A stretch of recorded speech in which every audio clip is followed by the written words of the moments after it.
Hi guys, welcome back to my channel. If you are new, go ahead and hit that subscribe button, and if you're a returning subscriber, thank you so much for joining me in this video. So as you can tell by the title, today I'm going to be talking about how I got my first job in Canada. So if you are interested in hearing more about that, then stay tuned and keep on watching.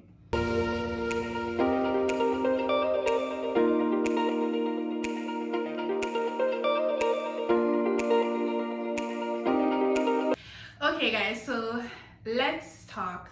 I got my first job in Canada and I am working here in Canada. So for those of you who are new, I recently came to Canada on a study permit. I went to school for 1 year, technically 8 months, because there was no breaks in between. So I went to school, I did a business management program at Canada College, and I completed my 1 year of study.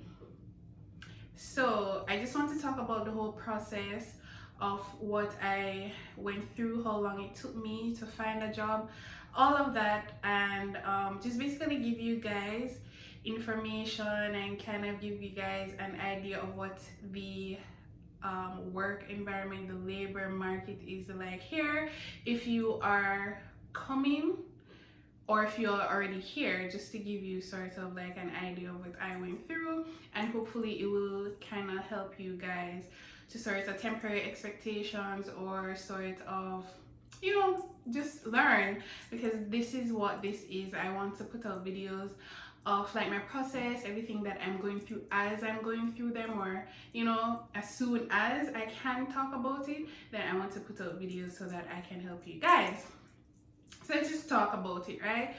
So as you guys know, once you study here in Canada at a designated learning institution for at least 8 months, you are eligible for a post-graduation work permit. So what is a post-graduation work permit? It's simple.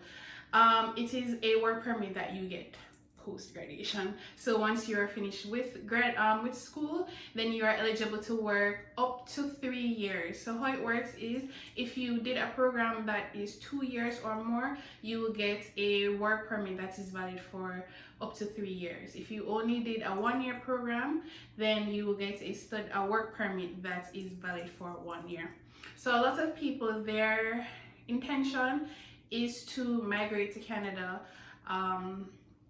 after they finish school and get the work experience after getting the work permit, so that they can use that for additional points towards their express entry, right? So obviously the longer you have in terms of a work permit, the longer your work permit is, the higher or the more time you get to search for a job, and not kind of having to stress out about when you find a job and sort of getting that 1 year experience under your belt so that you can get the points. However, school here is very expensive, and I've spoken about the expenses related to school in terms of the amount of money that you need for tuition and all of that. And yeah, me never have no money for do no 2 year program, for get no 2 year work permit. So therefore, I opted to do the 1 year of study so that I could get the 1 year work permit, and hoped and prayed that as soon as I finish school, then I would be able to get a job, right? And I know that the experience in terms of getting a job is different for everyone. Sometimes it takes months for some persons. Some persons get jobs right out of school. It really depends. This is my story. So I completed my studies in December of 2020. That's when my program finished. I think my program finished the 17th of December 2020. Me never started look for job December of 2020. I started applying for jobs from October. October. I didn't have my work permit as yet, because obviously you need to have the work permit to be eligible. You need to at least apply for it. You don't have to have it in hand, but you need to at least apply for it in order for you to start working full-time. As a student, you can work 20 hours, but that's it. to be able to work full-time, you have to at least had applied for your work permit, and you can't apply for the work permit until you have completed your studies, giving them the transcript and everything. But I was very previous, the type of person that I am. I'm very meticulous, I would say, about certain things, and I was very anxious about, you know, finding a job and all of that. So I knew that the interviewing process and everything might take some time, might take a few months or whatever, from me applying to getting an interview to getting a job. So I decided to start applying from October. So while I was going to school and everything, I was there, you know, scoping out jobs. I did contact a few persons, a few friends that have been here before, you know, kind of asking them if where they were working, if there were any openings, and you know, I did that in terms of like networking, not much because I don't know a lot of people here, but mostly what I did was I ensured that even before I came to Canada, I created a LinkedIn profile. Like I said, my very previous, before me even come, I had a LinkedIn profile, created my LinkedIn profile, I updated it, put a nice picture, ensure that all my previous work experience was listed and everything. So I had my LinkedIn profile when I was here, and then when I came, I asked a friend that was already here and working to sort of help me to revamp my resume, because Canadian employers want the resume a particular way, so I wanted that to be done. And I also have a friend here that works in HR, also from Jamaica. She's an HR coordinator, so I had her look over my resume as well. So I make sure it's on my resume nice, everything is on the up and up. The same things that you do anywhere to prepare yourself for getting a job, I did. So I got my LinkedIn done, I updated my resume, and I also created a profile on, what's that place? Indeed, CA, LinkedIn. And I also eventually had created a profile with a job employment agency. So right off the bat, I'm sending out resumes. Of course, I knew that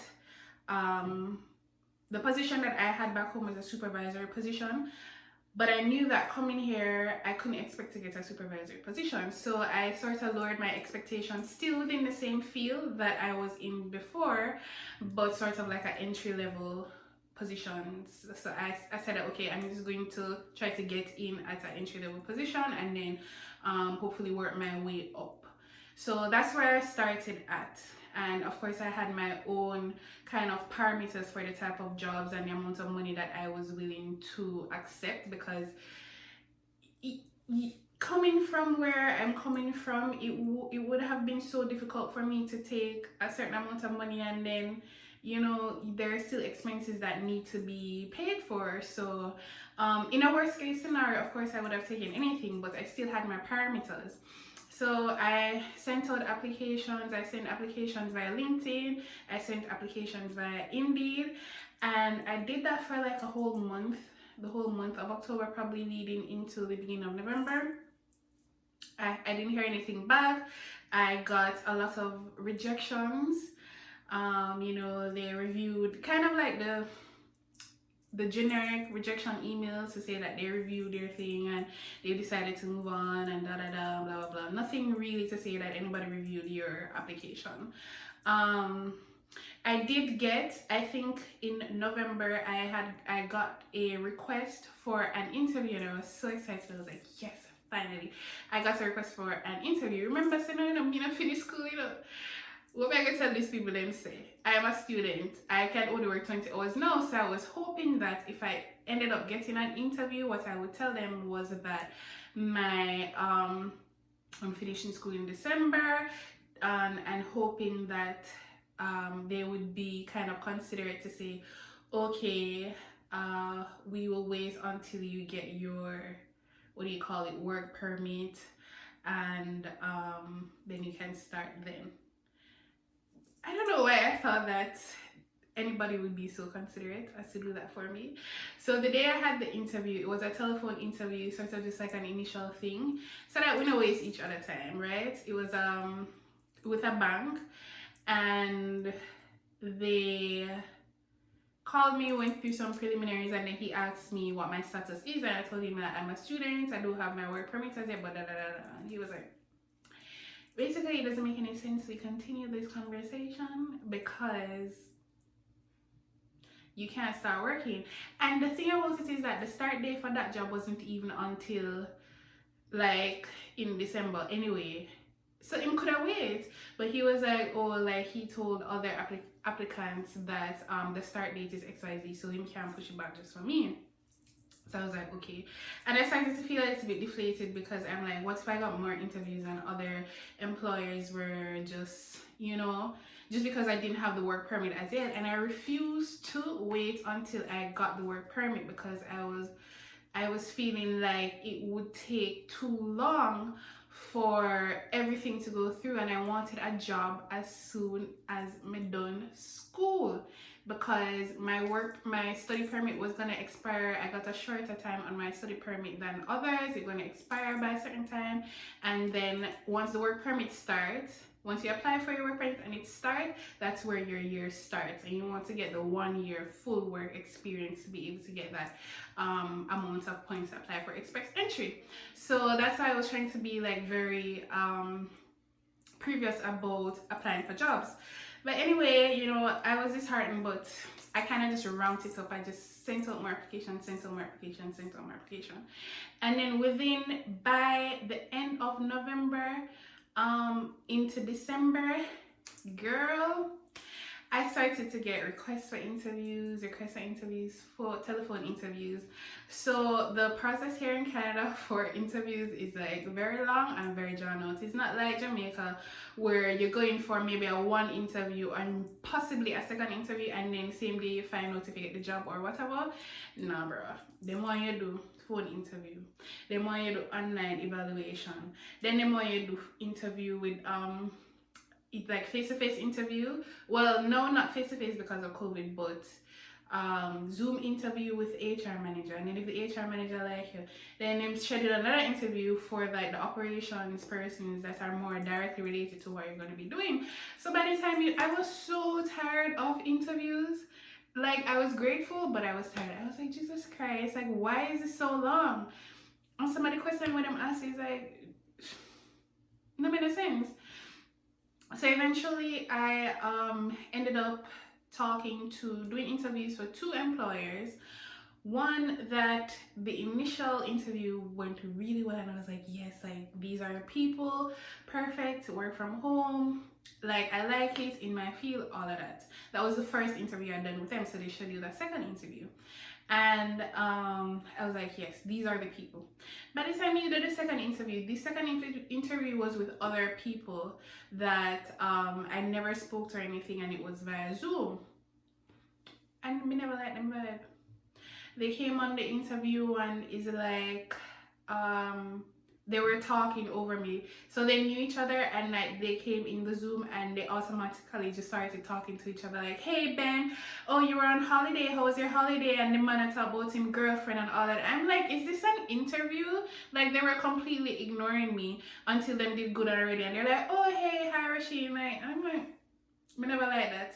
And the guy's attitude, the person that would have been supervising me if I had taken that job, I didn't like his attitude, but either way, still did really well on the interview. It was great, and I didn't have any other prospects that I felt that had reached to that point where I felt like I was going to get an offer. I had done other interviews and then I never made it to the end, and then they said, okay, you know, they move on with somebody else, fine. So this one was the only one that was really there as like a potential offer. So whether or not I like their vibe, if they gave me an offer, I was gonna take it. Then about a week later, I got a call in the night, like 8 o'clock at night. I just answer my phone, hello, because I not expect a potential employer for you call me 8 o'clock at night, like. And then like the person was saying, hey, we got a resume from you. However, I want to ask you to attend an interview, but not for that particular position. And they felt like my skills and qualifications more suited another position, which was a higher position than the one that I had applied for. So I was like, yeah, sure, I'll do the interview. Da da da. Set up the interview, did the interview, did really well. Did second interview, did really well as well. So, and then I started to feel like, yeah, these are the people. So I kind of had like two persons that were really interested in me. And we started to go through the process of kind of like when they request background information and all of that, you know, so you sort of pass the interview and they just need to verify. So for both employers, I was at that point. It was just, I didn't know the numbers. Specifically when it came on to like salary and everything. And in the end, I decided to go with the second employer, the employer or the job that I didn't necessarily apply for, because I felt like it was a good opportunity for me to like grow as a professional. It wasn't exactly what I was doing before, and I kind of wanted to step out of my comfort zone, so I felt like it was perfect. So I did go ahead with that job, and I have been working there for about 3 months now. So obviously I got the job in December, and I started working in January, and now we are in April. So I've been working there. So yeah, that is basically my story. It was pretty straightforward. It's pretty, linear. I didn't have a lot of issues in terms of like getting a job. I know a lot of persons do, and I'm like super grateful, super lucky that I was able to get a job right out as soon as I finished school, and that's something I will always be grateful for.